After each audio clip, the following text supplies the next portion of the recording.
Passepartout átti enga peninga. Hann hafði orðið að vinna fyrir sér með því að afhýða kartöflur og hafði ekki hugmynd um að herra Fogg og Aota urðu honum samskipa. Þau ætluðu síðan að halda áfram til Ameríku eftir 2 daga. Loks var Passepartout líka hleypt í land. Hann mældi ráðvilltur götur borgarinnar. Hann átti ekki nægilegt fé til að kaupa farmiða til Ameríku. Herra Fogg og Aota fengu sér að borða á japönsku veitingahúsi. Þau vissu ekki að á sömu stundu átti Passepartout leið hjá veitingahúsinu. Hann nam staðar og virti fyrir sér matseðilinn í glugganum. Hann heyrði tóna sem bárust frá veitingahúsinu og hugsaði með sér: kannski get ég unnið mér í naura hér. Japanir hafa gaman að tónlist. Kannski vilja þeir gjarnan heyra enskan eða franskan söng. Og Passepartout hóf söng sinn. Meistari Jakob, sefur þú, hvað slær klukkan, hún slær 3. Á öllum húsum opnuðust gluggar, en í staðis að fleygja til hans peningum, hló fólkið. Það hafði aldrei séð svo furðulegan söngvara fyrr. Passepartout gekk af stað dapur í bragði. Þetta sennilega evrópsku fötunum mínum að kenna, hugsaði hann með sér og fór að leita að fataverslun. Þegar hann kom út úr fataversluninni var hann óþekkjanlegur. Hann var klæddur á japanska vísu og með eitthvað sem líktist vefjarhetti á höfðinu.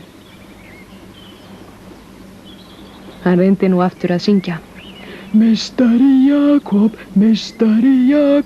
sefur þú. En hann komst aldrei lengra. Fólkið opnaði glugga sína og veltist af hlátri.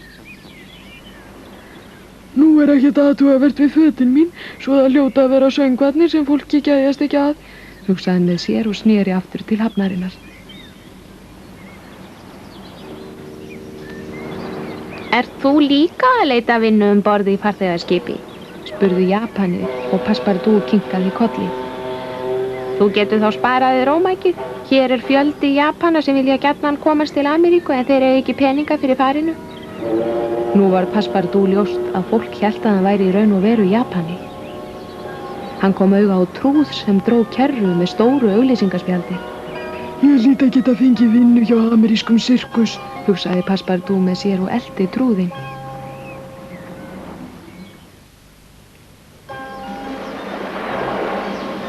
En með að þessu fór fram, fór herra Fogg á bresku ræðismannsskrifstofuna til að spyrjast fyrir þjón sinn. Nei, við höfum engar fregnir af manni sem heitir Passepartout, sagði ræðismaðurinn. Hvorki við nýja starfsbræður okkar í Hong Kong. Ég bý á Mikado hótelinu en fer annað kvöld, sagði herra Fogg. Ég vonaði látið mig vita ef þið fréttið eitthvað af honum. Passepartout hélt áfram að elta trúðinn sem auglýsti amerískan sirkus og síðustu sýningar hans. Hann elti trúðinn alla leið inn í sirkusvagn framkvæmdastjórans, herra Badkjulars, í þeirri von að hann fengi vinnu. Hvað þér á höndum? Spurði herra Badkjular hryssingslega. Vantar þið ekki þjón? Spurði Passepartout. Þjón, hrópaði framkvæmdastjórinn. Ég hef 2 trygga og trúa þjóna. Þeir yfirgefa mig aldrei og þjóna mér ókeypis. Ég þarf bara að gefa þeim mat. Og hér eru þeir, bætti hann við og teygði úr sverum handleggjónum. Þetta eru þjónarnir mínir og með þeim get ég undantekningarlaust gert allt sem ég vil. Æ, þvílíkt klúður, tautaði Passepartout. Ég hefði svo gjarnan vilja fara með ykkur, sagði hann svo. Ertu sterkur? Spurði herra Badkjular vingjarlegri í bragði. Ég nú hræddur það, svaraði Passepartout. Sérstaklega þegar ég fengið eitthvað í svanginn. Geturðu sungið? Og auðvitað gat Passepartout sungið. En geturðu sungið standandi á haus með skoppar á kringlu og vinstri ílinu og riddarasverð á þeirri hægri? Hver fjárinn, sagði Passepartout undrandi. Það eitt af því sem þú yrðir að gera hjá okkur, sagði framkvæmdastjórinn ákveðinn. Jæja, ég tek þig með sem 1000 þjalasmið. Fyrsta verkefni Passepartouts var að brynna ljóninu. Honum tókst ekki að troða fötunni inn grindurnar á ljónaborðinu. Ljónið virtist ósköp vingjarnlegt en skyndilega tók það undir sig stökk og þaut út úr búrinu. Sem betur fer var ljónatemjari nálægur. Hann smellti svipunu sinni og ljónið tölti aftur inn í búrið.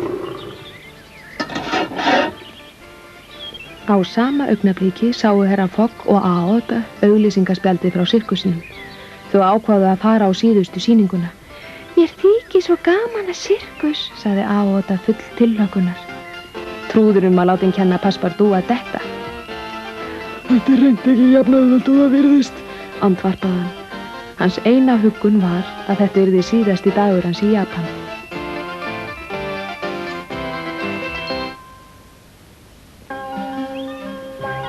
Herra Fogg og Aoda voru á göngu fyrir borgina.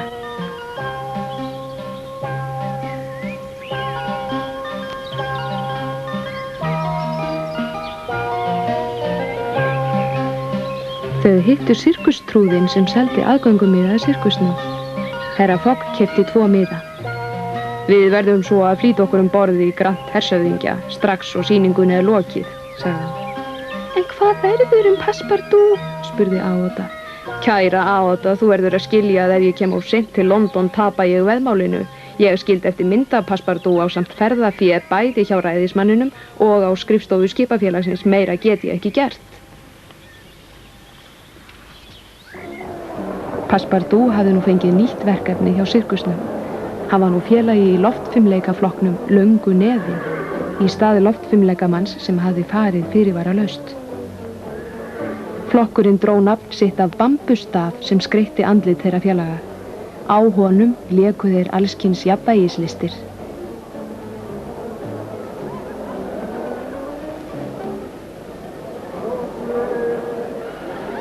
Framkvæmdastjórinn gekk nú inn á sviðið og tilkynnti næsta atriði, mannapíramída. Passepartout var afar taugaóstyrkur hann birtist sjálfur á sviðinu ásamt félögum sínum. Þeir klifruðu hver upp á annan og efsti maðurinn hélti jafnvægi á nefi þeirra sem undir voru. Atriðin var ákaft fagnað, en skyndilega riðaði píramídinn til falls.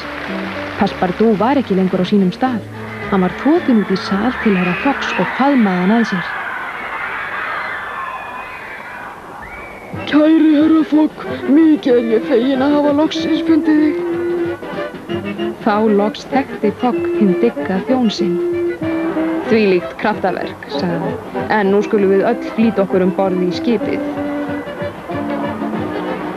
En herra Badkjúlar varnaði þeim vegar. Hann var öskureiður.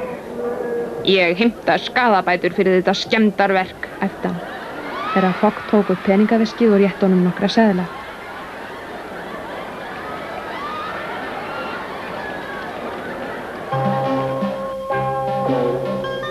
Þau voru komin borð í ameríska gufuskipið klukkan nákvæmlega 6:30 á sömu mínútu og skipið átti að leggja af stað. Passepartout var enn með skrautvangi sína og bambusstafinn á nefinu. Hann virtist vera farinn að venjast því.